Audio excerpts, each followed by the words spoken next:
Right.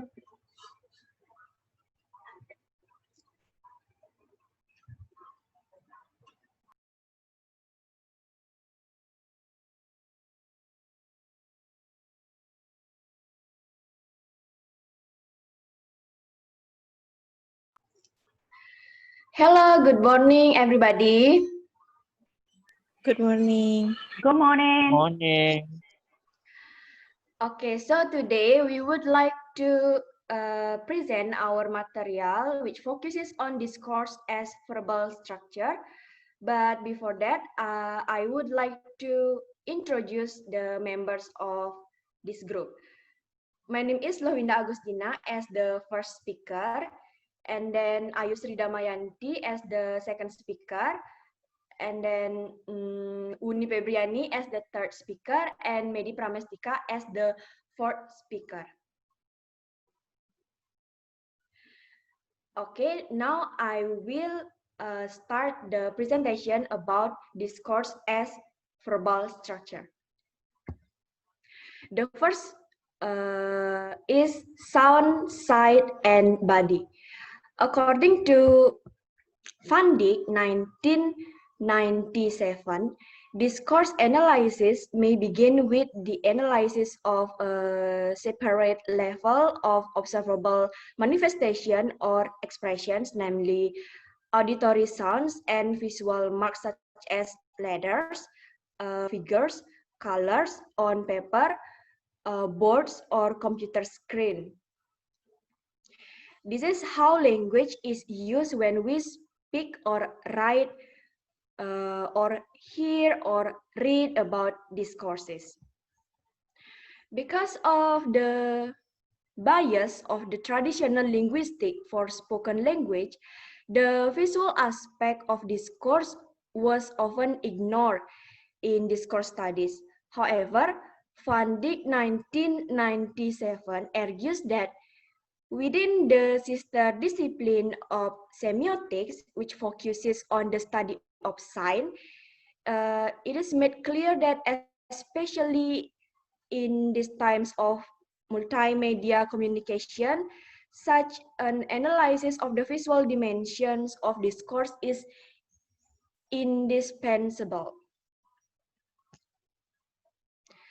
Studies of advertising, textbooks, or television programs obviously need such cross-media or multimodal analysis. In spoken discourse, sounds do not come alone either. Several types of nonverbal activities such as gestures, face work, bodily positions, proximity, applause, and laughs will usually and relevantly accompany talk, and therefore need analysis in their own right as part of the whole communicative event.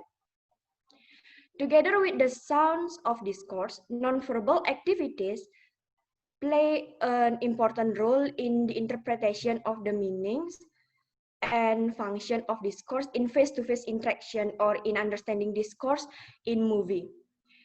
Being angry shows not only in the selection of special words or in the volume, pitch, or intonation of sounds, but also in displaying an angry face or angry gestures. This example clearly shows that communicative events consist of more than just words. Next.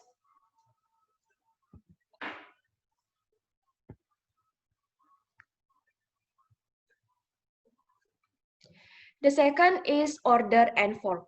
According to Van Dijk, 1997, unlike traditional linguists, discourse analysis go beyond the sentence boundary in this case and focus on the ways the forms of sentences are influenced by surrounding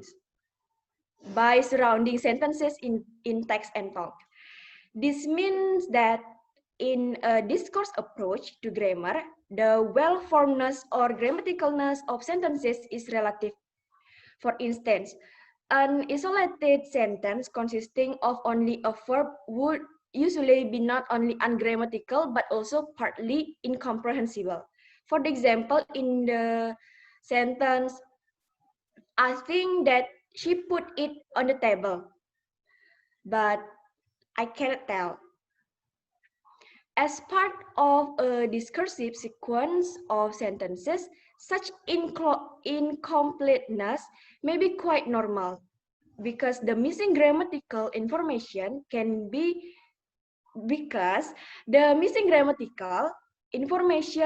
supplied by the previous sentence. Next, beside beside the order of words or phrases in sentence is not arbitrary. It may have various functions in relation to other sentences in discourse. For instance, in English and many other languages, the first noun phrase or NP of a sentence generally tends to express information that is already known by the recipient, in which it was inferred from previous sentence or from the context. Whereas the latter parts of the sentence tend to express information that is new. One of the phenomena most studied in discourse syntax is how sentence forms signal the distribution of information throughout a discourse. For the example, a story about a woman and may begin to refer to her by using a name such as Jane Doe, or a full indefinite noun phrase such as a lawyer, which is identifying the person. Then later, we may refer to the same person with the definite noun phrase such as the woman or the lawyer, or only with pronouns such as she or her. In sum, the formal structure of sentences in discourse is not independent. Interestingly, however, it is not merely the form of previous sentences that plays a role, but also what information is conveyed by the sentences, what or who they refer to, what the recipients are assumed to know already, or what they focus on. Okay, the next material will be explained by Ayude.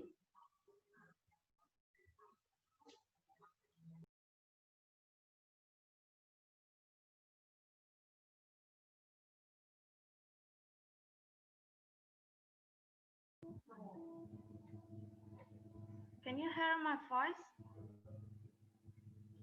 Okay. Next is about meaning. Uh, Meaning is according to Fanji 1997.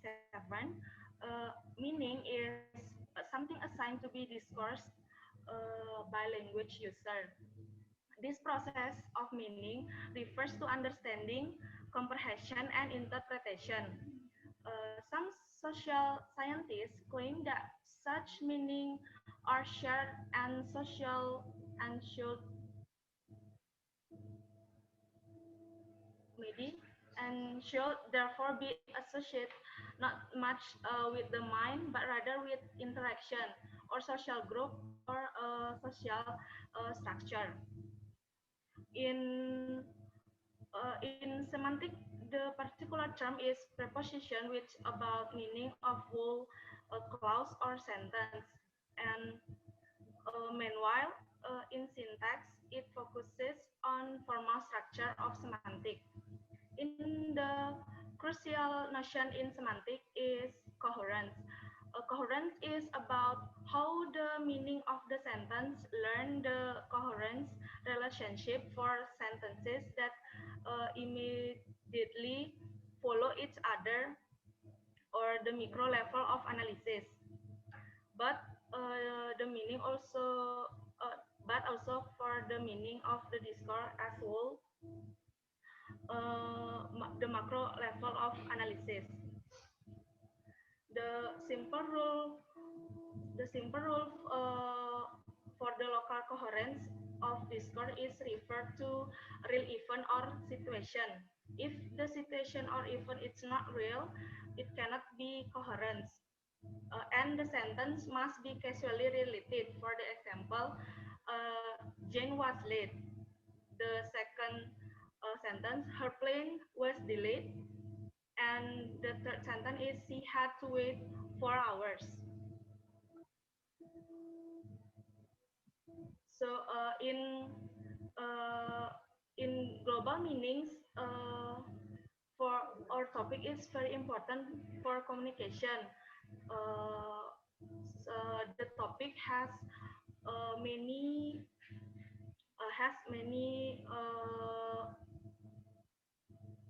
more one topic for the discussion, such as scholarly article, everyday conversation, or topic to be discussed and easy the more permanently debated. Their conversation have one or more topic to be discussed and easy to make it coherent. So that's all about the meaning. Next, about style.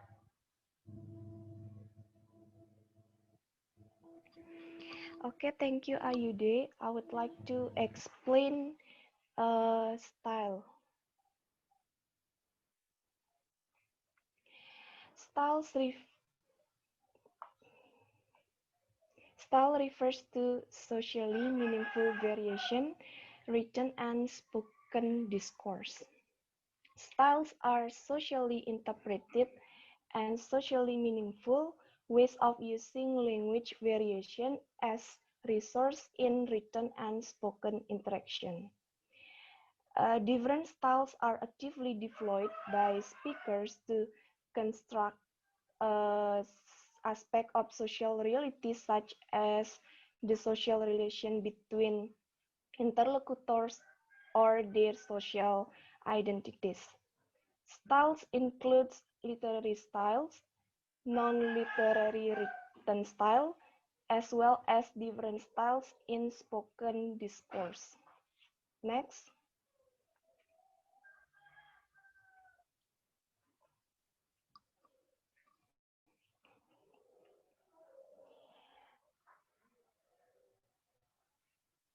Next is styles feature. Styles is stylistically differentiated into several features. The first is lexical style features, in which vocabulary provides a large variety of alternatives to denote the same thing, but they partially differ in meaning. Second, syntactic style features relate to syntax. Some characteristic of stylistic choices associated with particular activity types are, for example, ellipses in headlines and slogans, or the fronting of locatives in tourist guidebook. Third, phonological style features relate to the use of rhyme and sound to express message in different way. A fourth figure of style prototypical style features are devices such as metaphor, parallelism, alliteration, and rhyme. And the last, pragmatic style features focus on different ways of performing a speech act.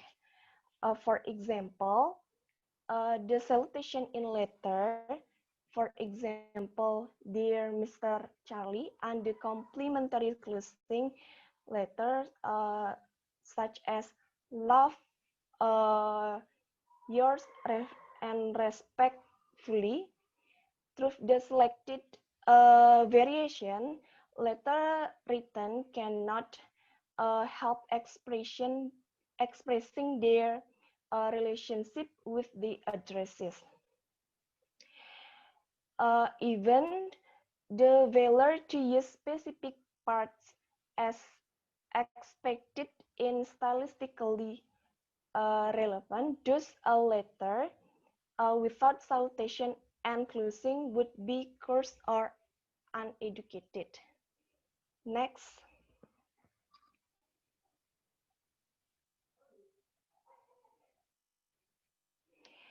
Next is holistic style structures. They are two types, which are written and spoken style structure.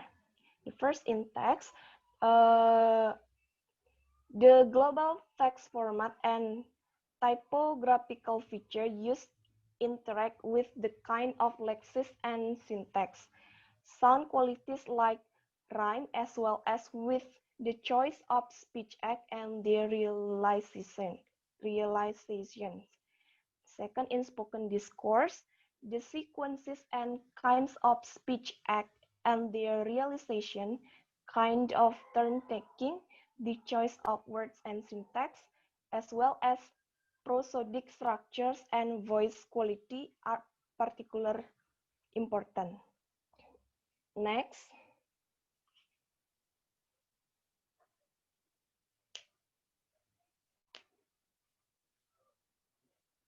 the last is function of style.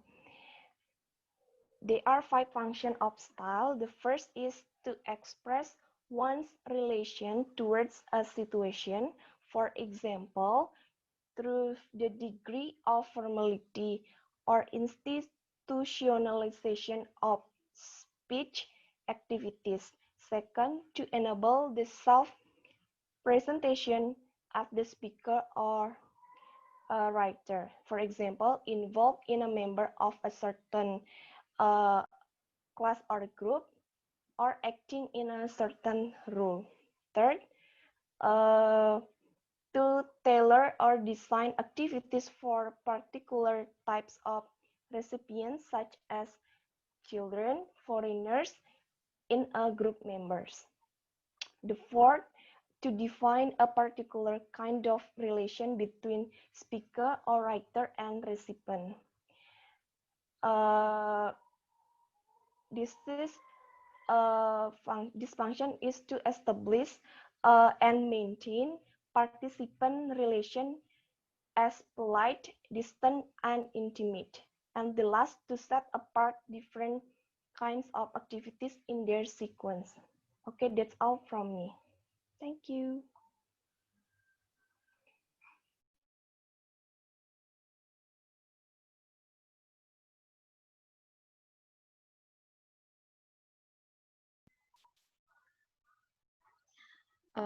Okay, I will continue the material which about rhetoric.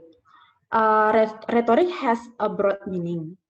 Throughout history, the word of rhetoric has been defined or redefined from some experts. The first one, according to Aristotle in 1991, cited in Van Dyck 1997, rhetoric is the ability to see in any given case the available means or of persuasion. Meanwhile, the second one is, according to Wheatley, 1963, cited in Van Dyck in 1997, rhetoric is the finding of suitable arguments to prove a given point and the skillful of them. Meanwhile, rhetoric is the process of adjusting ideas to people and people to ideas. This is from Bryan in 1972, cited in Van Dyck 1997. Through the various definitions about the word of rhetoric, it can be said that rhetoric is an art of public discourse which used to persuade someone to do or believe something through reasoning or the use of temptation, but in this case is the use of argument. Next.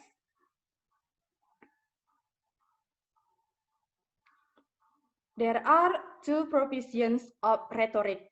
The first one is the activity on political, the activity on political stage, and the second one is in discourse. Firstly, the activity of rhetoric, which located on a political stage, is important because many experts such as Plato, Aristotle, Cicero, and Quintilian trust that politics is the principle of rhetoric. Furthermore, The function of rhetoric is not only in political aspect, it also has function in religion, science, philosophy, and literature. Secondly is rhetoric is related to discourse. Rhetoric is used to persuade audience because this is as a tool for responding to reinforce or to change the understanding of an audience. Next.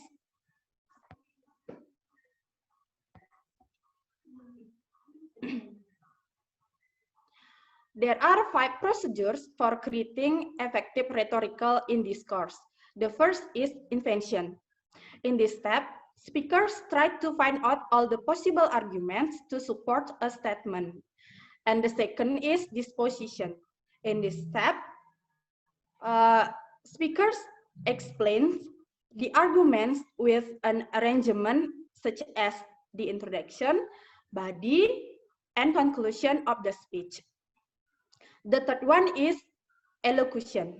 In this step, speakers focus on delivering the idea of the argument clearly.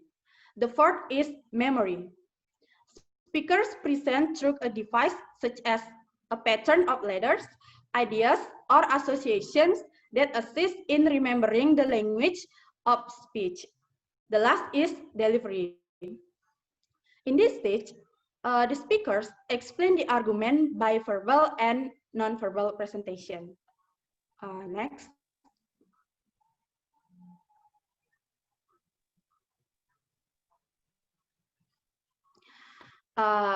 Furthermore, in discourse, rhetoric focuses on things that make it easier to remember and more persuading someone in discourse. The thing is figurae or figures of speech. The figures of speech called rhetorical structures, which covers alliteration, rhyme, irony, metaphor, hyperbole, and so on. And these figures make rhetorical analysis exclusively focused on persuasive equipment to attract attention of unexpected repetition, reverse order, incomplete structures, or change of meaning.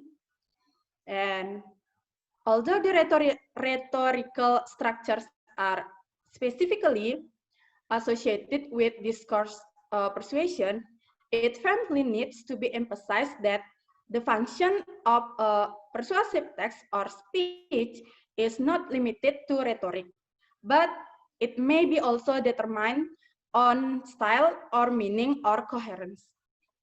And it can be said that rhetoric is a way to persuade or strengthen the specific information that want to be shown to the audience by using language style or rhetorical structures. That's all.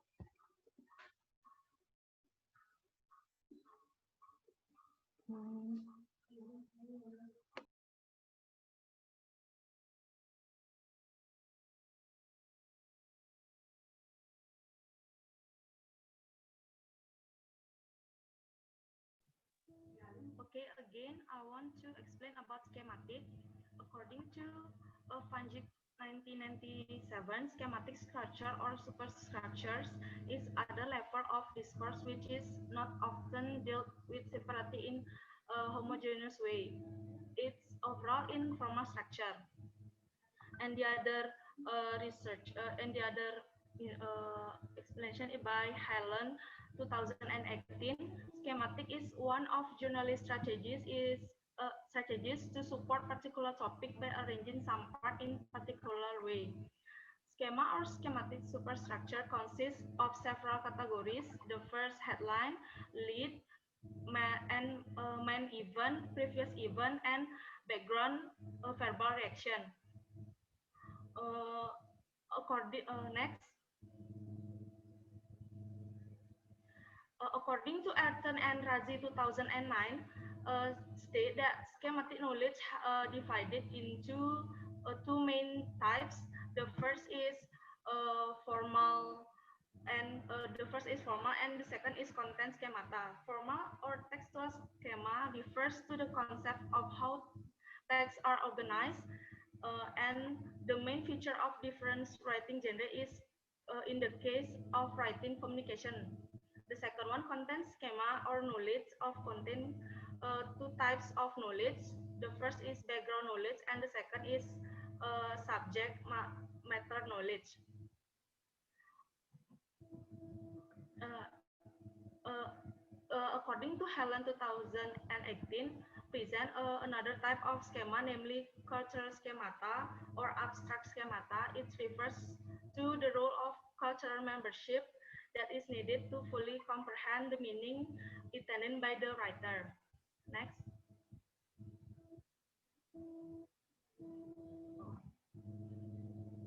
Okay. Uh, the conclusion of our material is language use language use sound, sight, and body order and forming meaning, style, rhetoric, and schematic. Sound, sight, and body focuses on the observable manifestation of or expression. Order and famous focuses on the form of sentence and the order of word. Meaning is something assigned to a discourse by language users. Style is focuses on the use of language variation as a resources in written and spoken interaction. Rhetoric is a way to pursue or strengthen the specific information that want to be shown to the audience by using language style or rhetorical structure. And the last, a schematic is one of journal strategy to support particular topic by arranging some part in particular way. In addition, those seek verbal structure covers different aspects of spoken and written discourse analysis. Therefore, to understand language properly, it is important to know these verbal structures in order to get deeper understanding about discourse as verbal structure. Okay, that's all about our presentation today. Thank you. This is there any question for our presentation today?